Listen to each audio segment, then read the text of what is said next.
नमस्कार हजुरहरू सबैलाई हाम्रो नयाँ भिडियोमा स्वागत छ। नयाँ हुनुहुन्छ भने कृपया पेजलाई फलो अनि च्यानललाई सब्स्क्राइब गर्न चाहिँ नबिर्सनुहोला। नेपालको सबैभन्दा लामो पक्की पुल कर्णाली गेरुवा पुल, जसलाई कोठियाघाट पुलको नामले पनि चिन्ने गरिन्छ, जुन बर्दिया जिल्लामा अवस्थित छ। कोठियाघाट पुलको कुल लम्बाइ 1015 मिटर रहेको छ।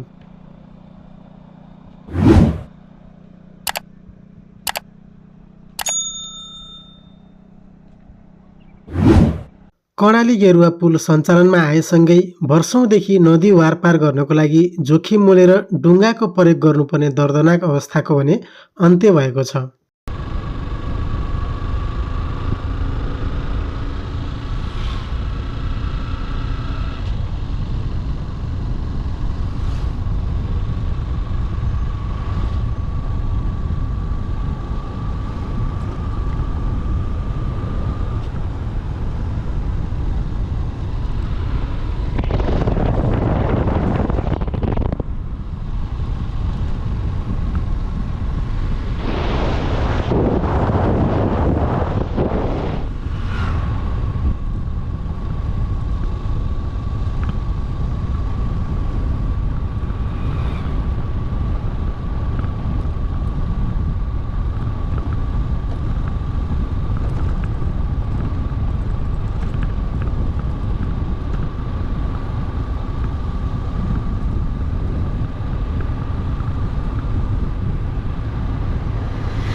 बर्दिया सदरमुकाम गुलेरियादेखि 25 किलोमिटरको दूरीमा रहेको यस स्थान केवल स्थानीयको लागि मात्रै नभएर पछिल्लो समय पर्यटकीय क्षेत्रको रूपमा विकसित हुँदै रहेछ।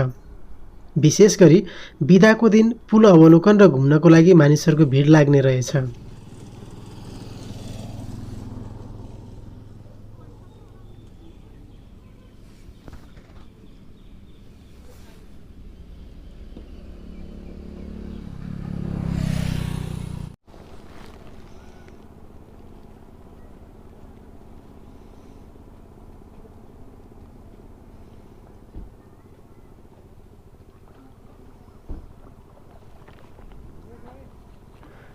हामी यति बेला कोठियाघाट पुलमा छौँ। माछा पनि मार्न मिल्दो रहेछ क्या हो। माछा बाहिर बाहिर आउँछ क्या, छोपे खाने माछा त्यहाँ त।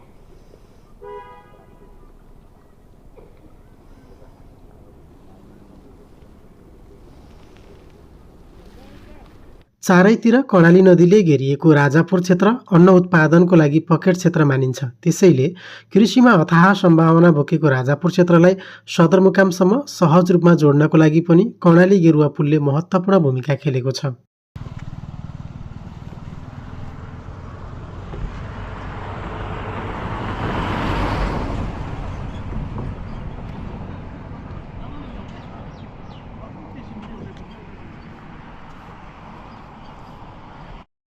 पछिल्लो समय कोठियाघाट पुल केवल पुल मात्रै नभएर आन्तरिक पर्यटकको रोजाइ र गन्तव्यमा पर्न थालेको छ, जसले गर्दा पर्यटन उद्योग मार्फत समग्र नेपालको अर्थतन्त्रमा समेत उल्लेखनीय टेवा पुग्ने देखिन्छ।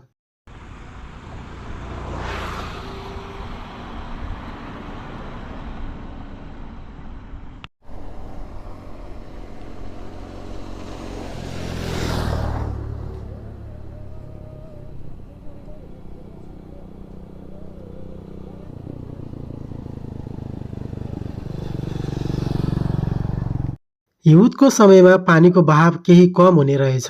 विशाल क्षेत्रफलमा फैलिएको कर्णाली नदी अनि त्यही नदीमाथि बनेको नेपालको सबैभन्दा लामो पुल वास्तवमै सुन्दर र अविस्मरणीय लाग्छ।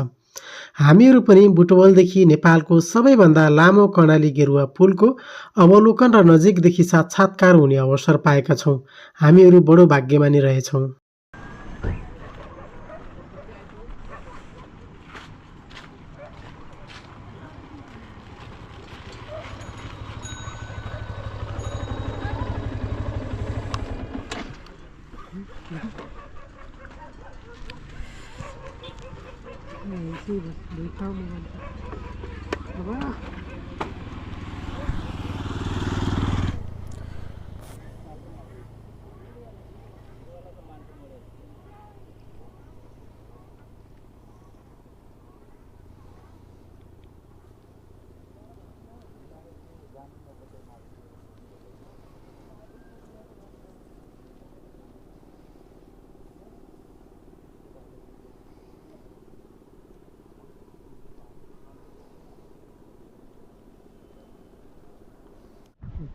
कोठियाघाट पुलको बीच भागमा चन्द्र सूर्य अङ्कित नेपालको राष्ट्रिय झण्डा फरफराएको देख्दा नेपाल राष्ट्रप्रतिको सम्मान अझ बढेर जान्छ।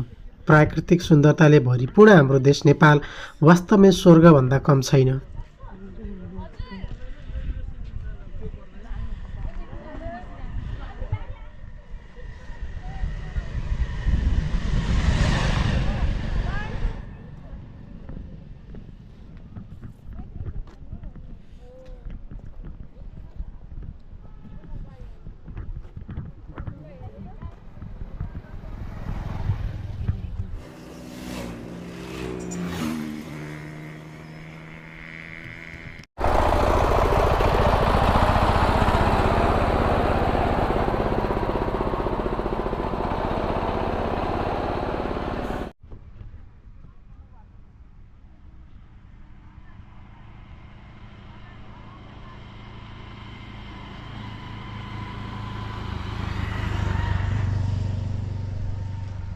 पछिल्लो समय कोठियाघाट पुल सवारी साधन मात्रै होइन, फोटो भिडियो खिच्न र प्रकृतिसँग रमाउँदै शान्त ठाउँमा रमाउन चाहनेहरूको रोजाइमा पर्न थालेको छ। त्यसैले हामीहरू त पुगिसक्यौँ, अब तपाईँहरू पनि बर्दिया जिल्ला भ्रमण गर्दा कर्णाली गेरुवा पुल वा कोठियाघाट पुल छुटाउनै नहुने स्थानमा पर्छ है।